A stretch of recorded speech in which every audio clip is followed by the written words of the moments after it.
Madame, mademoiselle, monsieur, bienvenue à Métro News. Voici les principaux titres qui seront développés aujourd'hui.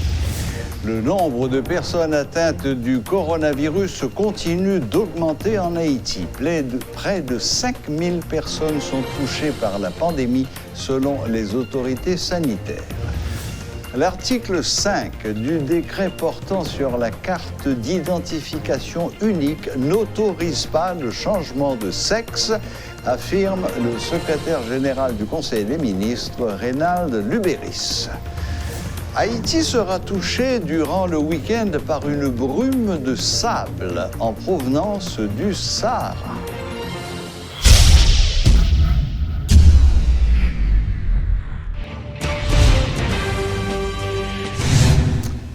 Plus de 200 nouvelles contaminations et 2 décès supplémentaires dus au coronavirus ont été enregistrés dans le pays le mercredi 17 juin, informe le ministère de la Santé.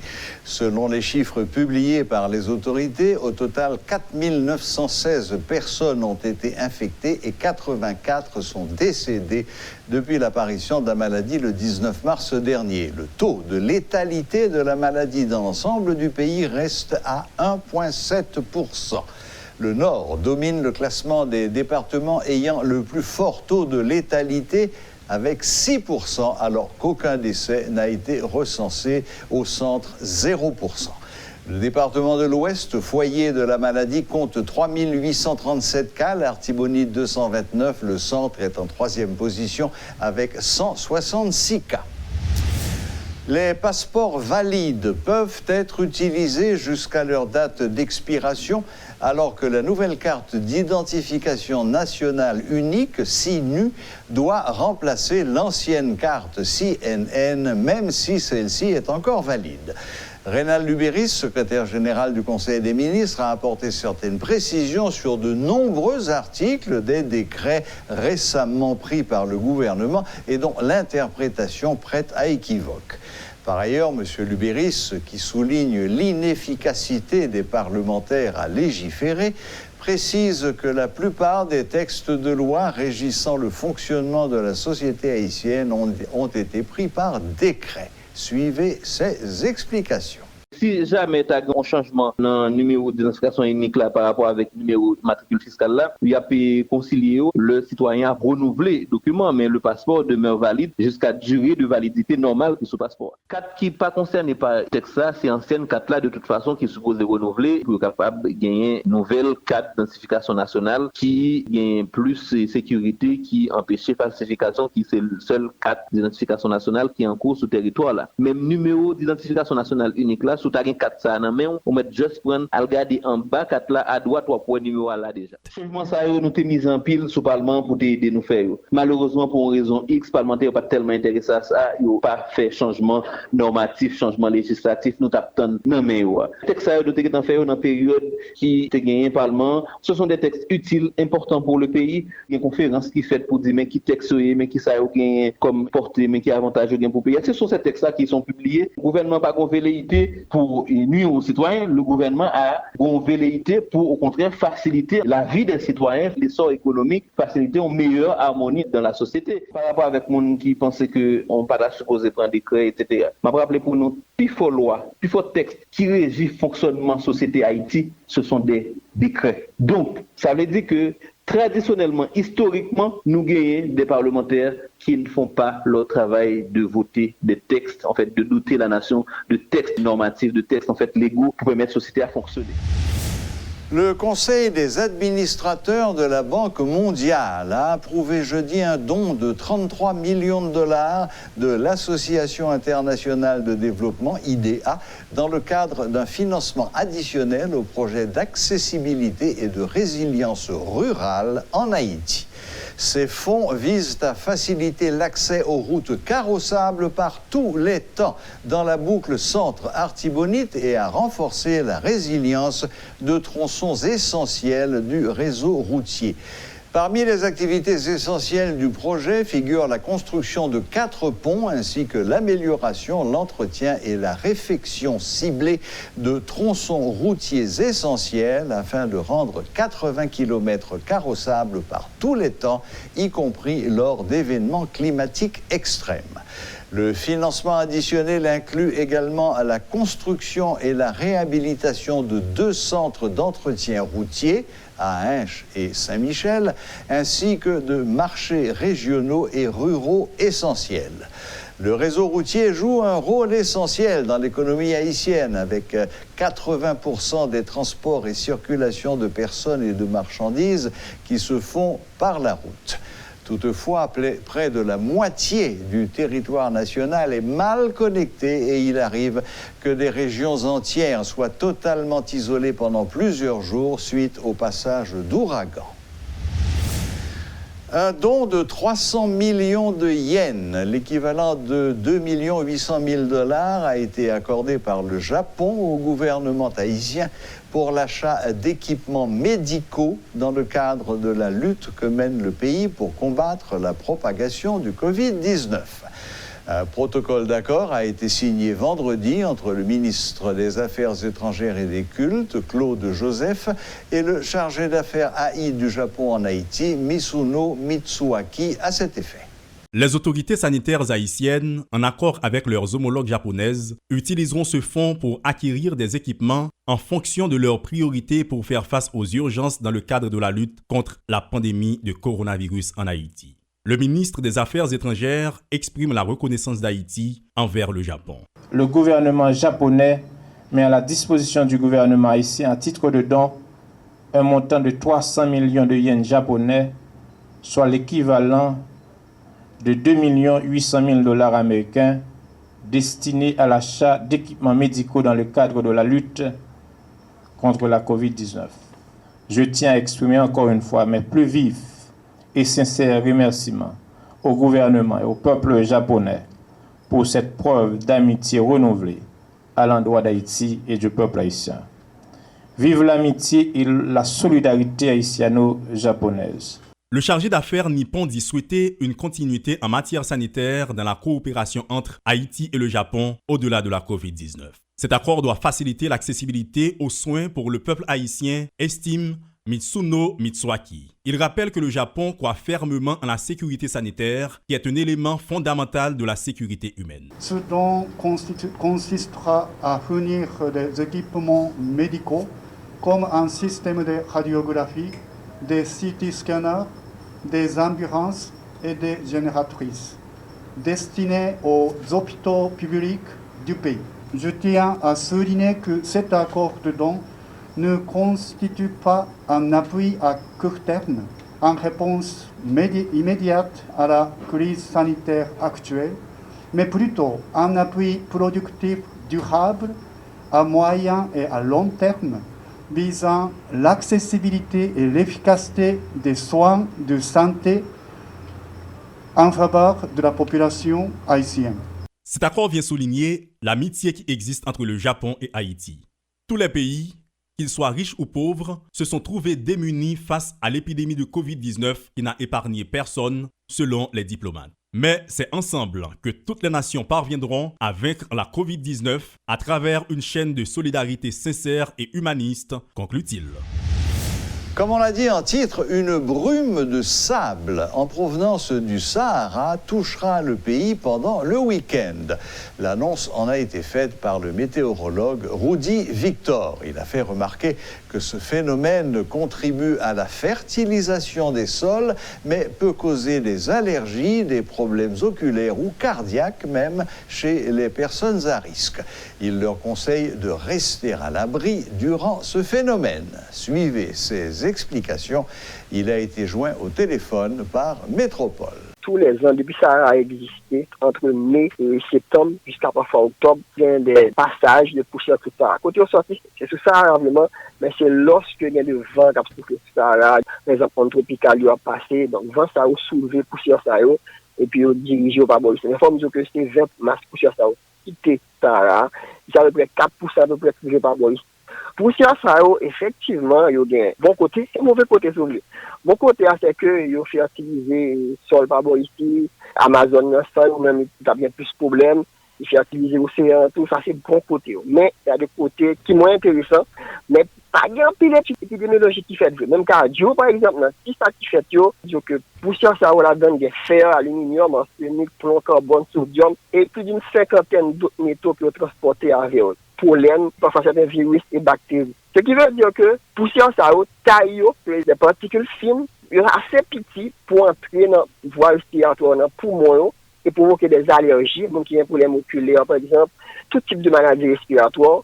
Et il y a une particule qui est tellement petite qui a traversé dans la circulation sanguine et provoquer des problèmes cardiaques, donc un problème cardiovasculaire. Pour la majorité de la population, pas de trop de problèmes, même pour les gens qui sont vulnérables, les gens qui sont sensibles, sont un problème. Parce que bon seuil, par exemple, au MSBI, seuil, c'est à peu près 50 microgrammes par mètre cube pour, disons, 35 jours dans l'année. Là, nous voyons bien un boom de ça qui va passer avec des concentrations qui jusqu'à 250 et peut-être plus microgrammes par mètre cube, ce qui est très important. Surtout dans le début matinée, ça a des problèmes, à mon jambe dire qu'il y a un problème. Et passage ça a duré quelques jours, c'est pas un jour. Ça commence à arriver déjà, concentration faible, mais d'ici lundi, mardi, surtout mercredi, il va y avoir une grosse concentration de poussière dans la zone. Donc c'est pas dans le week-end, là, contrairement. Même si le week-end, il commence à arriver avant de là, mais plus grosse concentration, c'est pour entre lundi et mercredi, particulièrement mardi soir et mercredi. Qui ça, on est capable de faire en termes de prévention, par exemple? Bon, si vous êtes un monde qui est vulnérable, qui est sensible, c'est éviter trop sortir dehors, faire des exercices physiques prolongés dehors, soit asthmatique pour médicaments là, soit un problème oculaire ou comme ça pour faire pour les médicaments, mais puis le petit possible parce qu'il y a un petit vent tout. Donc, précaution, ça est important pour prendre. Et si nous qui en bas âge, si nous petit, c'est très important, le monde plus que 65 ans, toute la population a risque lié, il y a précaution pour le prendre dehors pour éviter, par exemple, tout âge locus, par exemple, si pas d'inclimatisation, c'est un problème lié, soit à risque, parce qu'on peut inhaler toutes les poussières qui peuvent combiner avec pollution que nous avons, donc c'est des problèmes et qui viennent. C'est sûr que masse de là sont désertés beaucoup plus sec que la normale. Sûr. L'autre bagage qui parle avec visibilité à parler réduite. Les personnes comme Port-au-Prince, on va garder par exemple mon qui n'a pas ouais tête mon soit dans le nombre qui n'a pas ouais tête mon parce que masse densité brûlement a fait pas ouais bien. Ou après tout que soleil là par exemple, il pas autant visible. Il y a bon bagage toi pour beaucoup de soleil avec diverses couleurs. Le soleil va passer dans le sable. Donc c'est le principal bagage qu'on parle ouais. Les gens qui ont allergie après l'autre gens, parce qu'on va commencer à sentir des petits brûlures, quelques manifestations. Dans sous pas prendre médicaments, sous pas faire ça, pour faire bien sûr. Pour ça, ça a l'air de la tête à bien moins chniage, donc ça a tapé plus fort, à faire plus chaud. Naturellement, il faut hydrater, il faut boire plus que d'habitude et porter des vêtements qui ont des couleurs claires, pas mettre des couleurs qui absorbent plus le soleil. Éviter, par exemple, de l'eau, côté carreau, fêter le soleil là. Tu peux penser ça, il faut prendre un sac d'eau. L'Association touristique d'Haïti, ATH, se prépare déjà en attendant la réouverture du pays. Un protocole relatif aux préparatifs d'accueil des visiteurs post-Covid est fin prêt et sera acheminé au gouvernement, selon ce qu'a déclaré la présidente de l'ATH, Mme Reina Forbin, lors d'une interview exclusive accordée à Métropole. Suivez ses explications, elle répondait aux questions de notre collaborateur Jean-Jules Desaugustes. Les gens intelligents n'attendent pas que cesse la pluie pour commencer à se préparer. C'est le cas pour l'ATH, qui est l'Association touristique d'Haïti, qui se prépare déjà pour l'après-Covid. Un protocole est déjà signé entre les différents membres et acteurs du secteur touristique d'Haïti pour affronter ce qui arrive après le coronavirus. Maintenant, tout est prêt, selon ce que nous a confié la présidente de l'Association touristique d'Haïti, Mme Reina Forbin, que nous sommes heureux de recevoir ici et maintenant. Mme Forbin, bonjour, bonsoir.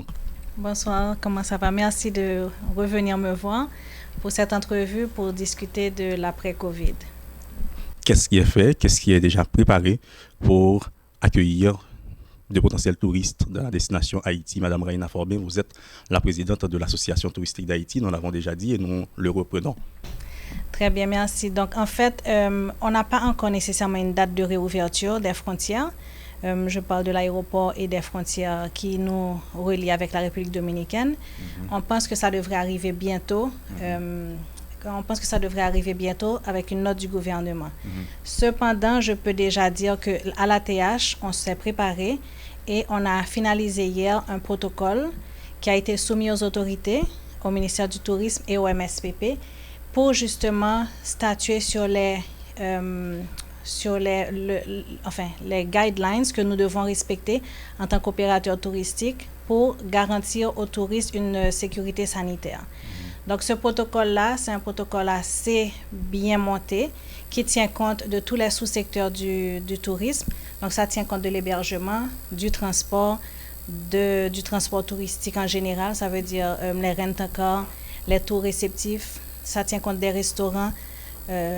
Donc, en fait, c'est vraiment toutes les mesures qui doivent être prises par ces opérateurs-là pour garantir aux futurs visiteurs, qu'ils soient des visiteurs locaux ou internationaux qui reviendront, que la destination est sécure.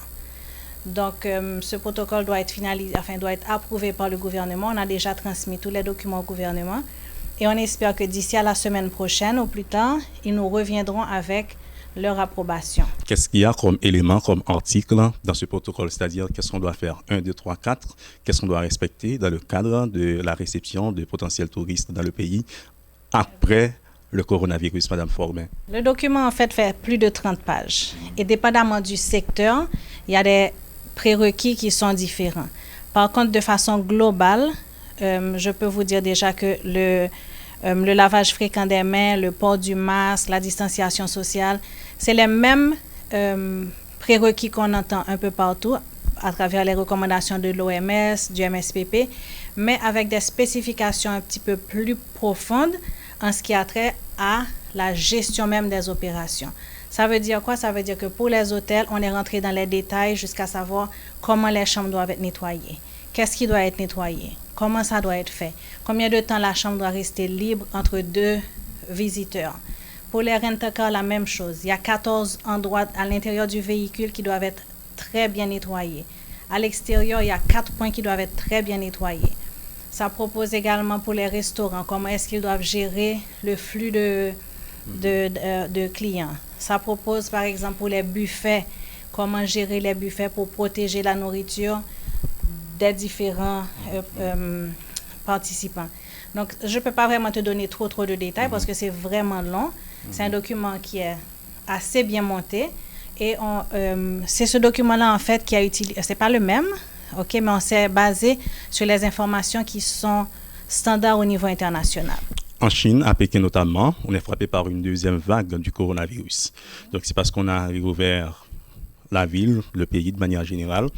Est-ce que dans vos réflexions, donc avec toutes les autres personnes, les autres membres notamment du secteur touristique d'Haïti, est-ce que vous mettez sur la table une potentielle vague qui pourrait nous frapper avec la réouverture du pays? Est-ce que les mesures sont prises pour cela? Est-ce que vous y pensez déjà? Parce qu'un homme averti, une femme avertie, en vaut 1000. En fait, c'est une probabilité. C'est une probabilité parce que quand même, quand on regarde les chiffres qui sont annoncés par le MSPP, je crois qu'ils annoncent qu'il y a 57 cas qui sont importés et le reste des cas, c'était de la transmission locale. Donc, ça veut dire qu'en réouvrant l'aéroport, bien sûr, on va avoir probablement d'autres cas qui seront importés. Mais je pense qu'au niveau de l'État aussi, ils ont un système qu'ils vont essayer de mettre en place pour la traçabilité aussi et des fiches sanitaires qu'ils vont demander aux clients de remplir, aux visiteurs de remplir. Ça peut arriver qu'on ait une recrudescence de ces chiffres-là. Cependant, je pense qu'aujourd'hui, il faut réouvrir le pays parce que sinon, l'économie va vraiment tomber. En parlant de l'économie, vous rencontrez les acteurs touristiques, les opérateurs de manière générale du secteur. Qu'est-ce qu'ils vous apportent comme bilan? Qu'est-ce qu'ils disent? Comment est-ce qu'ils vivent la situation? La dernière fois qu'on s'est vu, on en a parlé brièvement, mais est-ce qu'aujourd'hui, il y a un chiffre qui est mis sur la table pour dire « Ah, à cause du Covid ou à cause de la Covid, on a connu telle difficulté, on a connu telle situation, on a connu telle perte en termes de biens matériels, préparatifs, les préparatifs qui ont été faits tombent à l'eau à cause du coronavirus. » Donc, est-ce qu'on parle de chiffres de bilan de pertes dans le secteur touristique, Mme Raina Forbin? Sincèrement, je n'ai pas ces chiffres-là. Je pense que ça va prendre un petit peu plus longtemps pour qu'on les ait.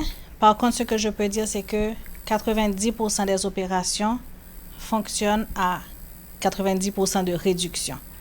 Ça veut dire qu'il y a quelques restaurants qui sont encore ouverts pour du take-out. Ils ne reçoivent pas de clients au restaurant. Les hôtels sont à moins de 5% d'occupation pour ceux qui ont pu rester ouverts. Les rent-a-cars, c'est la même chose. Donc, ça veut dire que le secteur, vraiment, il souffre aujourd'hui. On n'a pas encore les chiffres. J'espère qu'on les aura dans un délai qui ne sera pas trop long. Mais ce que je peux dire, c'est qu'on a énormément perdu d'emplois dans le secteur. Je pense que au moins 80% des emplois ont été mis en suspens. Parfois des mises en disponibilité avec ou sans solde, parfois des licenciements complets. Et c'est dur. Ça veut dire qu'on connaît déjà la situation du pays avec un taux de chômage qui est très élevé. Penser que ces emplois-là ne seront pas renouvelés, c'est difficile. Est-ce que le gouvernement pense vous appuyer? Parce que dans certains pays, les présidents ou les membres des gouvernements apportent de l'aide au secteur touristique, à d'autres secteurs également. Est-ce que vous discutez de cela aussi sur la table quand vous vous rencontrez pour discuter une potentielle réouverture du pays, Mme Raina Forbin? Oui. En fait, on a eu un support au niveau du gouvernement à travers la circulaire 115 de la BRH qui nous a donné des allègements au niveau des paiements de nos dettes envers le secteur bancaire. Également au niveau des paiements, au niveau de la DGI, on a eu quelques petits allègements. Ce n'est pas qu'on n'aura pas à payer du tout, c'est qu'on a un délai plus long pour payer. Donc on devra quand même faire face à nos obligations, ce qui est normal. Mais le gouvernement n'a pas beaucoup de ressources en réalité. Donc dans notre conversation avec la ministre du Tourisme, elle essaie de voir comment est-ce qu'elle peut porter un support financier à certains employés qui sont dans la plus basse tranche salariale. On est encore en train de discuter. On attend une solution qui soit claire et définitive de la part du ministère du Tourisme. Vous savez, pour une réouverture du pays, il n'y a pas que les principes à respecter, les gestes de barrière, etc. Il y a aussi d'autres actions à mettre en place, d'autres opérations aussi à faire. Est-ce que vous pensez au pays de manière réelle, à l'interne, en termes d'action communicationnelle, de promotion, qu'est-ce que fait l'ATH et l'Association touristique d'Haïti? Parce qu'il n'y a pas que le retour des touristes étrangers ou de la diaspora, il y a aussi Haïti, à proprement parler, qui va accueillir, recevoir les potentiels visiteurs. Qu'est-ce qui se fait en ce sens-là, Mme Raina Forbin? Okay, je vais répondre ça en deux parties. La première chose que je peux dire, c'est que pour la réouverture, en fait, il y a tout un mécanisme qui doit être mis en place. Premièrement, les opérateurs doivent se mettre en état de réouvrir parce que quand même, après une fermeture de 3 mois, il y a beaucoup de dépenses à faire pour remettre les opérations en fonction. Si on prend l'exemple des hôtels, par exemple, ils devront, je ne vais pas citer trop d'exemples, mais par exemple, dans le cas des hôtels, ils devront nettoyer tous les lits, toutes les chambres, tout le matériel. Donc ça va être une dépense qui sera très importante au niveau des opérateurs. Donc, je pense que déjà, ils se préparent à ça parce qu'il faut qu'ils reprennent leur activité. Mais parallèlement, on a des campagnes de sensibilisation sur lesquelles on travaille. Le gouvernement aussi aura sa propre campagne de sensibilisation pour attirer les visiteurs étrangers et la diaspora. Mais je pense que au niveau national, il faut cette communication effective-là pour rassurer les gens. Je pense que la chose la plus importante aujourd'hui, c'est de pouvoir garantir aux visiteurs qu'ils auront le protocole sanitaire acceptable selon les normes internationales pour les recevoir dans la destination. Un petit message pour la réouverture potentielle du pays, soit aux Haïtiens et Haïtiennes qui recevront eux-mêmes par leur hospitalité les étrangers ou les membres de la diaspora, ou de manière globale pour le secteur qui espère tant revoir que le pays soit réouvert, etc. On est un peuple très accueillant déjà, donc j'espère qu'ils continueront comme ça à bien recevoir les touristes, que ce soit le touriste local ou le touriste étranger. J'espère qu'ils seront toujours bien accueillis dans notre pays. Vous savez pourquoi est-ce que je vous ai demandé le message? Parce que les gens pensent que le coronavirus est importé, ce qui est sûr.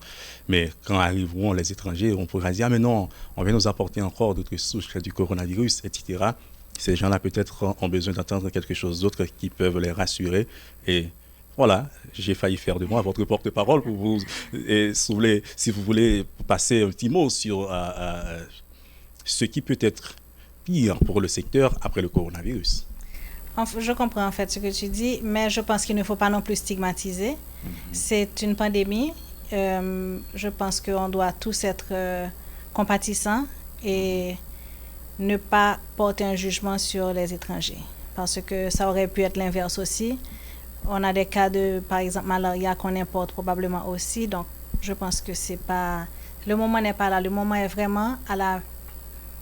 Comment on dit ça? Tête ensemble. À la solidarité. À la solidarité pour que le secteur touristique au niveau mondial reprenne. Parce que c'est pas seulement en Haïti qu'on a ces problèmes-là. Je pense qu'au niveau mondial, le secteur touristique est très frappé. Donc, je pense que cette solidarité-là est essentielle aujourd'hui. Alors, qu'est-ce qu'on fait à côté de la communication, de la sensibilisation, notamment sur le patrimoine? Qu'est-ce qui est fait? D'accord, merci. Donc, depuis le mois dernier, ATH a lancé une campagne de sensibilisation sur le patrimoine haïtien. Et on a fait cette campagne-là surtout suite au feu, à l'incendie qu'il y a eu à la chapelle de Milo, où on s'est rendu compte que, malheureusement, on ne valorisait pas suffisamment notre patrimoine, qui est extrêmement riche, qu'il s'agisse du patrimoine matériel ou immatériel. Donc, je pense qu'il y avait...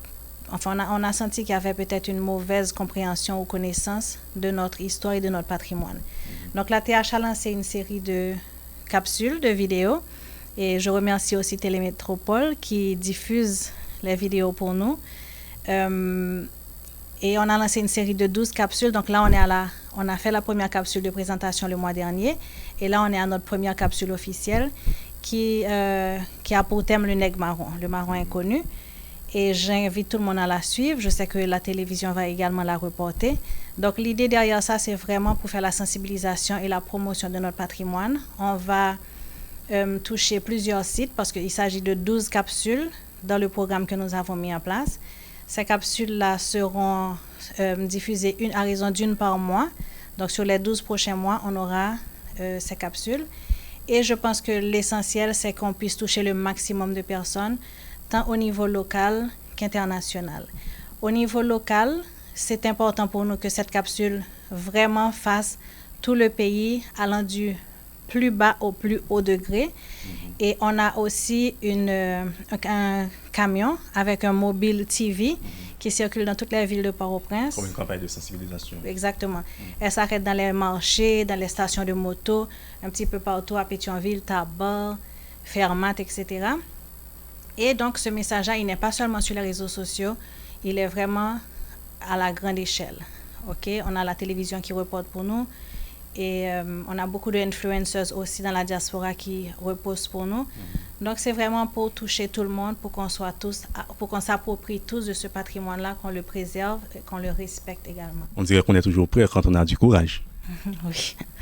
Télémétropole vous remercie, Mme Raina Forbin, de votre disponibilité et merci de nous accueillir dans votre bureau pour cette interview exclusive dans le cadre de la réouverture du pays après le coronavirus. Merci beaucoup. Merci beaucoup. Merci à vous. À très bientôt. À bientôt. Merci. Voilà, on vient de recevoir Mme Raina Forbin, qui est la présidente de l'Association touristique d'Haïti, ATH, qui se prépare déjà pour la réouverture du pays, même si on n'a pas encore de date officielle, de date arrêtée. Donc les membres du gouvernement réfléchissent là-dessus. On a entendu déjà le Premier ministre qui en parlait à plusieurs reprises. Tout le monde espère une réouverture pour que les activités reprennent, pour que le pays soit repris de manière générale aussi, parce que le coronavirus a déjà fait trop de ravages. Évidemment, il faut se préparer pour éviter le pire, mais on est toujours prêt quand on a du courage, dit Pierre Corneille. C'est comme nous l'avons dit au début de cette interview, les gens intelligents n'attendent pas que cesse la pluie pour se préparer, et il faut se préparer pour une potentielle réouverture du pays. Après tout, vient toujours le soleil. Merci beaucoup à LSI, et je suis Jean-Jules Desaugustes. Merci d'avoir suivi cette interview spéciale dans le cadre de la réouverture du pays, sur le plan touristique, évidemment. La boucle est bouclée. Merci de nous rester fidèles. Excellent week-end à toutes et à tous, et à la prochaine, même heure, même chaîne.